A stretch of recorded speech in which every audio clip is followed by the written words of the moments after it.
Siphinde sibingelele bonke labasivako egameni lenkosi la etindlini tekusakata noma la etindzaweni tekuchumana tabo WhatsApp.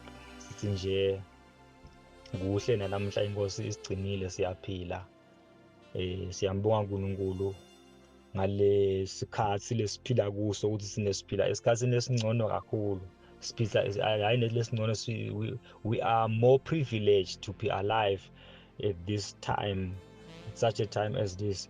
Ngoba eBhayibhelini kuvela tikhatsi letingu-3. Isikhathi se-Old Testament, Old Testament age, bese kuba nesikhathi se-transitional period lesibitwa ngokuthi isikhathi semalanga ekugcina. Lokhu kuthiwe malanga ekugcina kusho ngalokuthi bese kungasekugcineni kwale Old Testament ukuthi sekufuna ifike la igcina khona. So malanga ekugcina ke kwale Old Testament abitwa kanjalo aqala ngesikhathi kufika uJesu. So kutalwa nje kwaJesu na John uMbhaphatisi at around 5 BC kuyafika ku 70 AD uma kubhidlitwa lethempeli uma kubuya inkosi uJesu. Ngoba na ufunza lo Mateyu nalombutho vele bovela ukuqaqisa lapha kulo Mateyu 24 verse 3 lokuthi nababuta lapha ukuthi sitshele ukuthi kuyawendeka nini konke lokho. Siyabona ngani ukuthi isikhathi sekubuya kwakho nekuthi sekuphela kwesikhathi lokho sizokuphela kwalamalanga ekugcina. Alright, this is the end of age. Sawubona ngani it is now the end of age. So uyaqhaza ke Jesu lama le tikigaba ukuthi uqala lokhu ndawubona lokhu ngibone lokhu. So lama events wabeka vele akukhomba kona ukuthi into etawendeka kanye into etawendeka kanye ukuthi ilitoko lethempeli nekubuya kwenkosi uJesu. So lokhu ilitoko lethempeli kuna kwaba ngoloku physical ngoba le thempeli lali physical, but lokubuya kwakhe bekabuyela kuqedza le Old Testament aphinze futhi establish ngalokuphelele le New Testament useyitawusebenta yodwana ngeke nyalo kusaba nemithetho waMose phinze futhi kube negrace kusebenze kanye ngoba bekabeshido ukuthi ngeke uthathe liwayini lelisha ulifake kusikhumba sikhwama lomdzala utawupumuka uluze lo sikhumba sikhwama uphinze uluze naleli wayini. So kufuneka liwayini lelisha lingene kusikhumba sikhwama lomusha. So kufanele ukuthi atosicala ke lo hlelo lolusha ke manje ke Jesu nakabuyako kuthiwa utoshada namakoti loliwundlu the lamb. So imvana seyitoshada itongena emshadweni namakoti oluwundlu. So umshado ke into leba once off umshado umshado lo wedding lengase ngesiswati umtsimba into leyendeka kanye, but lo mendro lelo ngasi marriage ngathi uma ke nawuthi umshado solokwe lele mshado lona cishe ungazi nalomqimba ubita ke umshado kanzi nale qhubeka nalempilo yalamshado nosolibita ke umshado kanzi ngesiswati sisike leligama elikahle lele mendro ukuthi umendro into leqhubeka. So nakabuya ke Jesu weta kwenta le wedding le ceremony lo mcimbi wemshado welundlu namakoti la kwenda nale early church ibandla leqala.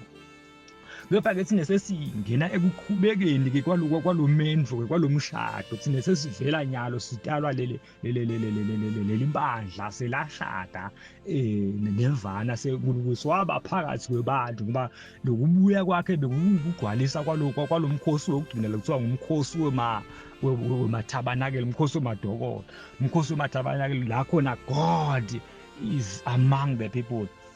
So lapho khona lo mkhosi lo ngikula khona lo mpriest omkhulu abebese ukhuluma sibusiso saNkulunkulu ukuthi iminikelo yonke seyemukelekile konke kushiswa kweminikelo konke itono tala abantu sebede sono labantu itono tabo sethi ihlantekile ngisikwendiwe yonke le misimeko.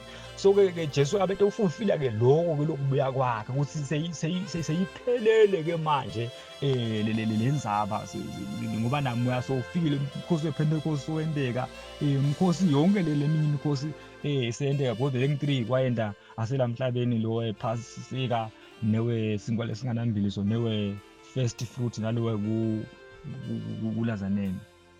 Yes, we first fruit no kuvuka kwakhe lo lawenda kuvuka kwakhe then lo Pentecost wawenda ngikuthulula kwesipho samalo engcwele ngesuku lePentecost wagqwalisa lo. So njengoba sekabuya ke manje sohabuyela kusatawuhlala nebandla sohlala nathi sesihlala naye sihlala kuye sihlala naye. Hallelujah. So sinaye uNkulunkulu asisamkhombi ukuthi uyeta asisamkhombi in the future but sesibuye sinaye uphakathi kwethu sesihlaliswe naye ngasekunene sikaNkulunkulu sihleti naye in the heavenly places ngalokuphathekako ngalosokugcwele egameni lenkosi ngoba le event yokubuya kwakhe yaba spiritual but loku physical lokwayibonakalisa kwaba kulokuzilitwa kwalelidlangala leyo bakhuluma ngalo baPaula ukuthi bathi uma lizilitwa lelidlangala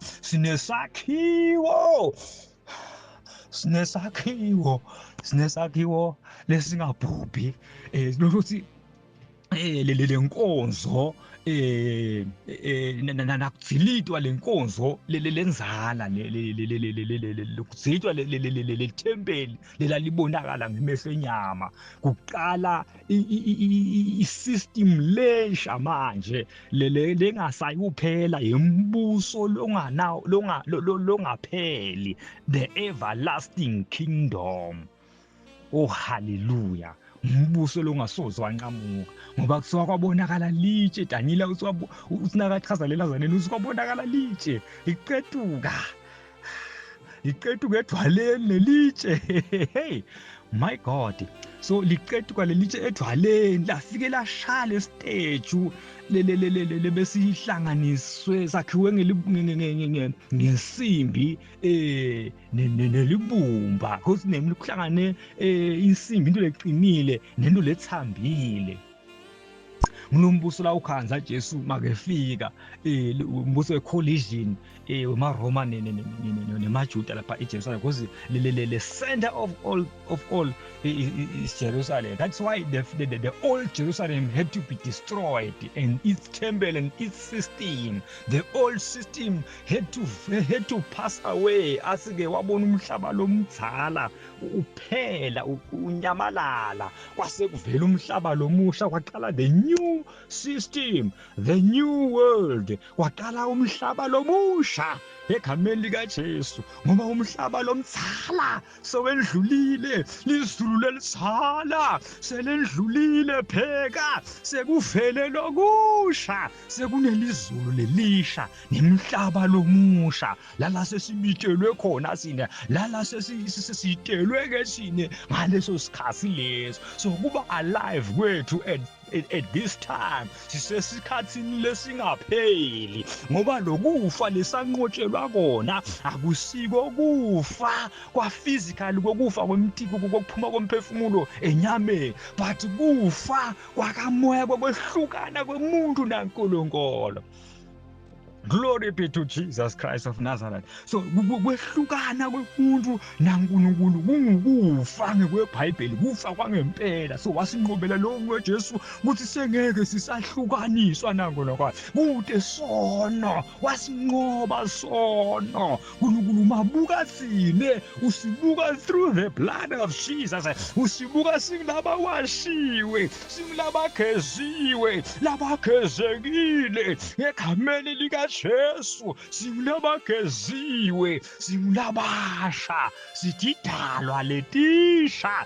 If a man be in Christ, he is a new creation. Usidalwa lesisha mamuntu ekuKristu athi akusekho kulahlwa kulaba kuKristu Jesu akusekho kulahlwa kepha nakuba kunjalo ngoba Paula lo Paula loshumayele kakhulu ngegrace lo Paula loshumayele kakhulu ngegrace kunento lenye yesina sithi nake ngoba labanye labayishumayeliza bayigrace bafike bangadinaki letinye tetinto lokho ukuthi iBhayibheli lana kakhuluma Pawula lo nguyena aqhaze kakhulu leli vangeli leGrace, umpostoli webetive, umpostoli wethu. Oh haleluya. So ukhulumela enye indzaba lapha encwadzini yebaseRoma.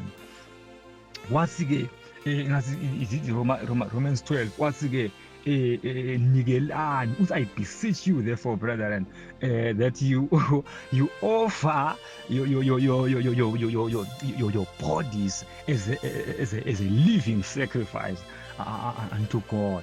Uthi ke nikelani imitimba yenu njengemnikelo lophilako kuNkulunkulu. Athi ke leyo ngiyona nkonzo yenu sibili.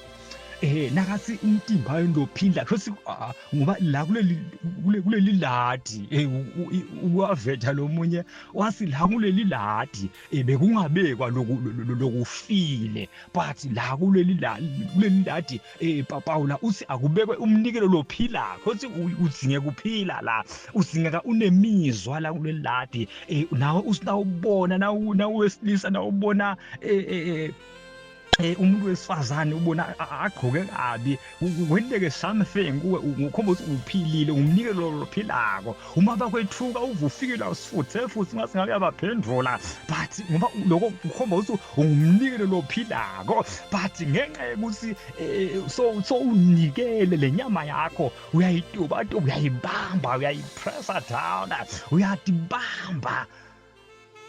Nguwe lokufanele utibambe, akukamele ubanjwe uNkulunkulu ngenkani, but kufuna utibambe wena. Kuthiwa ngiyona nkonzo yakho sibili leyo ukuthi kufuna ukuthi utibambe, uticontrole, ube submissive to the will of God, not the will of the flesh, of your own flesh. Ungayi ngenyama ukuthi ithi noma ngabe inyama ivuka ngemandla, but wena ngithi sowabeka lapha elathi sowanikela ngalomtimba wakho kuthi ube ngumnikelo lophilako kuNkulunkulu. So lokho kuyakuvikela kukwenta ukuthi uqhubeke ufute uNkulunkulu, uphilise kwaNkulunkulu, uhambe njengaye. Kuthiwa kasibhekeni ngekuye uNkulunkulu, sibhekeni kuye ngoba esibheka kuye siyaguqulwa, siya ngokuba njengaye, sifanana naye, sihambise kwakhe egameni lenkosi. Oh haleluya. So siyambonga ke kakhulu uNkulunkulu ngalesikhathi lesiphila kuso.